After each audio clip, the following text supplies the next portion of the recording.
ज्ञानवापी मस्जिद के मामले पर आज इलाहाबाद हाई कोर्ट में सुनवाई हुई, जिसमें माननीय और बड़ी खबर आ रही है, ज्ञानवापी परिसर में एएसआई सर्वे जारी है। जो लोग सोच रहे थे कि अयोध्या के बाद देश में शांति बनी रहेगी, लेकिन वो यहाँ पे गलत होते दिख रहे हैं, क्योंकि 3 अगस्त 2023 में इलाहाबाद हाईकोर्ट वाराणसी डिस्ट्रिक्ट के कोर्ट ऑर्डर सुनवाई करते समय ज्ञानवापी मस्जिद सर्वे मांग को मंजूरी दी है, जिसके विरोध में ज्ञानवापी मस्जिद की कमेटी सभी कोर्ट के चक्कर काट चुकी है। एक्चुअली ये सर्वे इसलिए किया गया, ज्ञानवापी मस्जिद में कोई हिंदू मंदिर का स्ट्रक्चर या नहीं, या फिर हिंदू मंदिर तो बनवाया नहीं गिरा के, एंड यहाँ पे एएसआई यानी archaeological survey of India report and court के प्रोसीजर के बाद ही पता चलेगा कि मस्जिद पक्ष का दावा मजबूत है या मंदिर पक्ष का दावा मजबूत है, तभी पता चलेगा। एएसआई के रिपोर्ट के साथ साथ कई सारे विवाद भी यहाँ पे जन्म लेते हैं। प्लेसेस ऑफ वर्शिप एक्ट यानी 1991 क्या है, इसको थोड़ा शॉर्ट में समझते हैं। ये पार्लियामेंट का वो एक्ट है जिसके तहत कोई भी प्लेस ऑफ वर्शिप का, रिलीजन का और कैरेक्टर और स्ट्रक्चर का आप किसी भी तरह से छेड़छाड़ नहीं कर सकते। 1991 काशी विश्वनाथ ट्रस्ट से विजय शंकर रस्तोगी ने वाराणसी डिस्ट्रिक्ट हाईकोर्ट में एक याचिका दायर किया। इसमें एक क्लेम किया गया, जहां पे ज्ञानवापी मस्जिद है वहां पे 2050 साल पहले महाराजा विक्रमादित्य ने बनाया हुआ एक मंदिर था, जिस जगह पर बाद में मंदिर बनी। इस मस्जिद के इश्यूज आज से नहीं पहले से भी बहुत सारे हैं। 1991 पिटीशन में आम आदमी या आम नागरिक ये स्ट्रांगली बिलीव था कि महाराजा विक्रमादित्य ने काशी विश्वनाथ टेम्पल को बनाया था, फिर मंदिर की डेमोलिशन हो गई। ये कैसे हुआ, क्यों हुआ, ये सब हिस्टोरी में दर्ज है। डेमोलिशन कैसे हुआ और क्यों हुआ, दोनों ट्रस्ट के राय अलग अलग हैं। कोई कहता है कि मंदिर तोड़े गए, उस जगह पे मस्जिद बनाई गई, और कोई कहता है कि मंदिर के बगल में ही मस्जिद था और उसको तोड़ा गया। और कुछ प्रमाण भी हैं हिस्टोरी में। 12th सेंचुरी के एक पर्शियन पोएट हसन नजमी की एक बुक में ताजुल मासिर अकॉर्डिंग मोहम्मद गोरी के जनरल कुतुबुद्दीन ऐबक ने बैटल ऑफ असनी में जयचंद्र को हराया। इसके बनारस पहुंची, उस जगह को डेमोलिश किया गया। इल्तुतमिश के रूलर के दौरान कई हिंदू लोगों ने यह टेम्पल रीबिल्ड करवाया गया। शर्की के रूलर ने 12th सेंचुरी एक और डेमोलिशन देखने को मिला। फिर अकबर के शासन के दौरान अकबर के 9 रत्नों में एक राजा मानसिंह और दूसरा राजा तोडरमल ने काशी मंदिर निर्माण करवाया। इसके बाद औरंगजेब के शासनकाल में एक और बार स्केल टेम्पल डेमोलिशन हो गया, और इन इतिहास में आज भी मौजूद है। साकी मुस्तैद खान ने औरंगजेब शासन के दौरान कंटेम्पररी राइटर थे। उनकी बुक्स मासिर आलमगीर में औरंगजेब बहुत सारे फरमानों का जिक्र है। एक बुक के मुताबिक औरंगजेब के फरमान बाद सिंध, ठट्टा, मुल्तान और बनारस के टेम्पल को डेमोलिश किया गया और विश्वनाथ टेम्पल को भी डेमोलिश किया गया। ये मंदिर पक्ष का मानना है। जिस जगह पे मस्जिद बनाई गई उस जगह पे पहले मंदिर हुआ करती थी। आज के डेट पे ज्ञानवापी मस्जिद कहते हैं।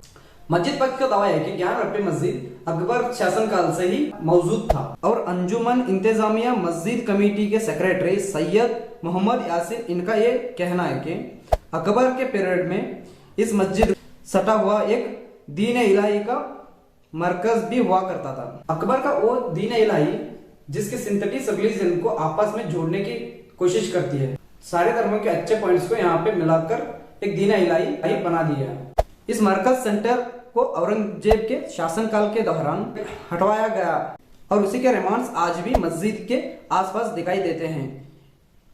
इसको बहुत ही सारे लोगों ने मंदिर के अविशेष मानते हैं, और सैयद मोहम्मद यासिर ये क्लेम करते हैं कि उसी जगह 2 खबरें भी हैं। ये बात साबित होता है कि यहाँ कोई मंदिर नहीं बल्कि एक मरकज हुआ करती थी। सारे धर्मों के लोगों को अलाउ थी, जिसका सिंथेटिस था। जैसे ही औरंगजेब डेथ के बाद वहां मुगल डिनेस्टिक का प्रभाव से स्लोली कम होने लगे, और यहाँ पे मराठा रूलर का शक्ति बढ़ने लगी। 1776 में इंदौर की रानी अहिल्याबाई होलकर ने काशी विश्वनाथ टेम्पल को रिबिल्ड करवाया। आज ये मंदिर मौजूद है।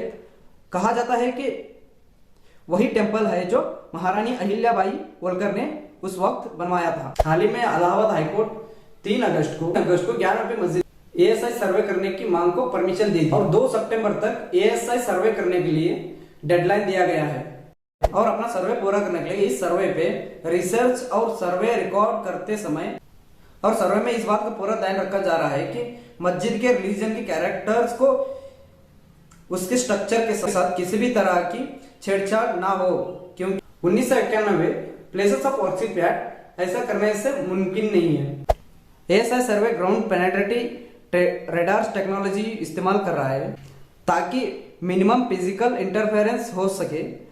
अगर जरूरत पड़े तो एग्जीक्यूशन भी वहां किया जा सकता है। और अप्रैल 2022 वाराणसी डिस्ट्रिक्ट कोर्ट में 4 महिला पिटिशनर ने एक केस सुनवाई के दौरान ज्ञानव्यापी मस्जिद में वीडियोग्राफी करवाने की परमिशन मांगी और उसके बाद मस्जिद के दीवारों पे कुछ इंसेंट सिंबल पाए गए। मस्जिद के वजू खाने में एलिजेटिक शिवलिंग का स्ट्रक्चर भी पाया गया, जिसको लेकर मस्जिद पक्ष का दावा है कि ये शिवलिंग नहीं, ये जो स्ट्रक्चर है ये शिवलिंग है। ये मंदिर पक्ष का मानना है। मस्जिद पक्ष का ये मानना है कि ये एक सिर्फ फाउंटेन है। अंजुमन कमेटी के पॉइंट सेक्रेटरी सैयद मोहम्मद यासीन, इनका ये दावा है कि ऐसे फाउंटेन कई जगह पे पाई जाती है और इस फाउंटेन के स्ट्रक्चर में भी एक होल है जो कि किसी भी शिवलिंग में होता नहीं पाया जाता और ये मस्जिद पक्ष की मानना है।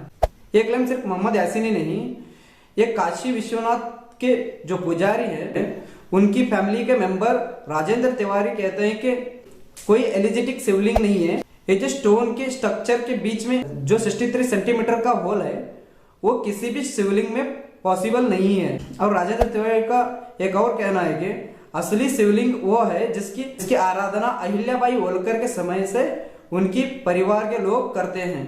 यहाँ पे पिटीशन दर्ज होते गए और ये श्रृंगार गौरी से जो शुरू हुआ अब जाके एएसआई सर्वे तक आ चुका है। ये जो फोटो देख सकते हो जो ज्ञानव्यापी मस्जिद से और मस्जिद के वॉल पे चिपका हुआ एक स्ट्रक्चर देख सकते हैं। ये जो टेम्पल टाइप दिखने वाला स्ट्रक्चर को या फिर वॉल को, और मंदिर पक्ष का ये कहना है कि यहाँ पे मंदिर गिरा के मस्जिद बनाई गई। मस्जिद पक्ष का ये कहना है कि अकबर के शासनकाल से ये मौजूद था।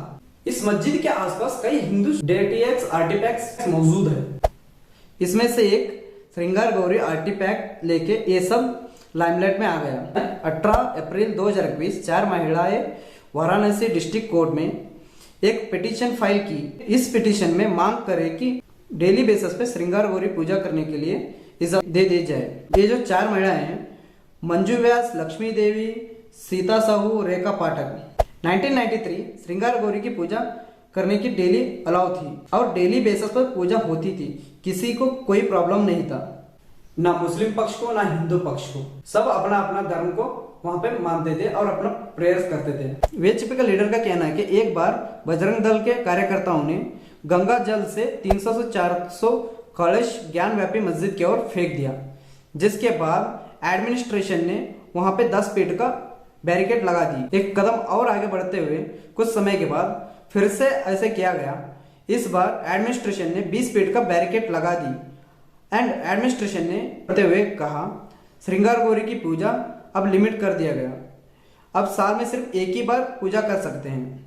1998 में इलाहाबाद हाईकोर्ट ने ज्ञानव्यापी मस्जिद केस में एक डिसीजन लिया। नेक्स्ट 22 साल तक लोअर कोर्ट में डिस्प्यूट पे सुनवाई का रोक लगा। साल 2019 दिसंबर में एडवोकेट विजय शंकर रस्तोगी ने शंभू ज्योतिर्लिंग भगवान विश्वेश्वरैया नाम पे एक एप्लीकेशन फाइल करते हैं और इस फाइल में ये डिमांड करते हैं कि एएसआई सर्वे को परमिशन दे दी जाए। 2022 में 4 महिलाएं पिटीशन केस के सामने आता है। इनके पिटीशन को कोर्ट ने वीडियोग्राफी सर्वे अलाउ कर देती है। इसके बाद और इन 4 महिलाओं ने फिर से एक पिटीशन फाइल कर दी, कार्बन डेटिंग की अपील की और स्ट्रक्चर की कितना पुरानी है और शिवलिंग क्या वहां पे पहले से था, और यहाँ पे डिस्ट्रिक्ट कोर्ट ने यहाँ पे इनके अपील को रिजेक्ट कर दिया। फिर इसके बाद ये पिटिशनर से सब मिलके हाईकोर्ट चले गए। हाईकोर्ट के कहने पे एएसआई ने यहाँ 52 पेजेस का एक रिपोर्ट पेश किया और इसके सारे साइंटिफिक टेक्निक के बारे में बताया गया, जिस किसी भी स्ट्रक्चर के ओरिजिनल कैरेक्टर के साथ कोई छेड़छाड़ नहीं होगी और सर्वे कंडक्ट किया जा सकता है। और इसके बाद हाईकोर्ट ने लोअर कोर्ट के फैसले को पलट दिया। 16 मई 2023 में इन सभी पिटीशन से मिलके एक और पिटीशन लोअर कोर्ट में दर्ज किया गया। लोअर कोर्ट में एप्लीकेशन फाइल की रिकॉर्डिंग एएसआई सर्वे के मुताबिक इसी साल 3 अगस्त को इलाहाबाद हाईकोर्ट ने इस पे फैसला सुना दिया। अब इस पे सर्वे जारी है, बट इस सर्वे वजू खाने में पाए गए कंट्रोवर्शियल सिविल टैक्स स्ट्रक्चर को सर्वे नहीं किया जा सकता। सुप्रीम कोर्ट के ऑर्डर के बाद यहाँ पे सीज कर दिया गया और ये सब लीगल स्टेटस क्लेम है। 1991 प्लेसेस ऑफ वर्शिप एक्ट क्या है? 1991 में कम्युनल हिंसा बढ़ती जा रही थी और उसके साथ साथ राम मूवमेंट भी बढ़ता जा रहा था और यहाँ पे बहुत सारे धर्म संसद होने लगे। इसके बाद हिंसा और बढ़ने लगी और यहाँ पे दो मांग उठने लगी, एक काशी विश्वनाथ टेम्पल और दूसरा कृष्ण जन्मभूमि और हिंदू समाज के हवाले कर दिए जाए, ये मांग उठ चुकी थी। जैसे जैसे राम मूवमेंट और बढ़ने लगा वैसे वैसे कम्युनल प्रॉब्लम और ज्यादा होने लग गई और यहाँ पे राम जन्मभूमि आजादी से पहले से उठी थी और इसके साथ साथ कई और मुद्दे भी सामने आने लगे। साल 1991 पीवी नरसिंह राव गवर्नमेंट ने देश की सिचुएशन को देखते हुए एक फैसला लिया और पार्लियामेंट में एक बिल पारित किया, places of worship act. Places of worship act इतना इंपॉर्टेंट क्यों है और इस बिल को पास क्यों किया गया? ताकि जो राम रथ यात्रा से जो कम्युनल प्रॉब्लम्स बढ़ रही थी देश में, उन सभी कम्युनल प्रॉब्लम्स को रोकने के लिए या फिर स्टॉप करने के लिए ये 1991 एक्ट लागू किया। Places of worship act 1991 is according to 15 अगस्त 1947 डेट से किसी भी place of worship existed character को छेड़छाड़ आप नहीं कर सकते। सरकार आपको इसकी परमिशन नहीं देगी, चाहे मंदिर पक्ष हो या मस्जिद पक्ष या गुरुद्वारा या चर्चस। इतिहास खोल के देखेंगे तो बहुत सारे केसेस यहाँ पे मिल जाएंगे। कई राजाओं ने मस्जिद तोड़ के मंदिर बनाए, मंदिर तोड़ के मस्जिद, और ये प्रक्रिया चलता ही जा रहा था। तो इसको कहीं ना कहीं स्टॉप करने की जरूरत थी। तो इसलिए 1947 एक ऐसा लाइन था, तो इसी डेट को पॉइंट करते हुए सरकार ने ये फैसला लिया कम्युनल प्रॉब्लम्स को स्टॉप कर सके। एक अच्छा पॉइंट भी हो सकता है। इस एक्ट में अयोध्या के राम मंदिर को एग्जाम कर दिया गया।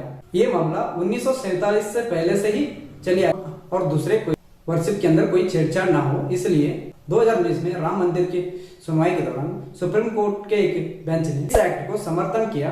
प्लेसेस कैरेक्टर में कोई बदलाव करना नहीं चाहिए। सुप्रीम कोर्ट आगे ये कहता है, प्लेसेस ऑफ वर्शिप एक्ट ये इंडियन पॉलिटी को इसका सेक्युलर फीचर्स को बचाने को और लेजिस्लेटिव इंस्ट्रूमेंट और कॉन्स्टिट्यूशन बेसिक फीचर्स भी माना जाता है। सुप्रीम कोर्ट में इस मामले को लेकर 6 पिटीशन एक्सेप्ट किए गए हैं। BJP leader former MP Subramanian Swamy और अश्विनी कुमार उपाध्याय शामिल है। 11 जुलाई 2023 सेंट्रल गवर्नमेंट को कहा गया कि 31 अक्टूबर तक सेंट्रल गवर्नमेंट के पास अपना स्टैंड क्लियर करने के लिए कहा गया है। सेंटर के स्टैंड से ये मामला बिगड़ भी सकता है और सुधर भी सकता है। क्या सेंटर इस एक्ट के साथ रहेगा या फिर इसको बदल लेगी? 31 अक्टूबर के बाद पता चलेगा ये केस आगे जाएगा या फिर उसको क्लियरेंस मिलेगी। और इस पे आपकी राय क्या है और कमेंट में जरूर बताना। मिलते हैं नेक्स्ट ऐसे ही इंटरेस्टिंग वीडियोस में, तब तक आप लाइक शेयर सब्सक्राइब कर देना।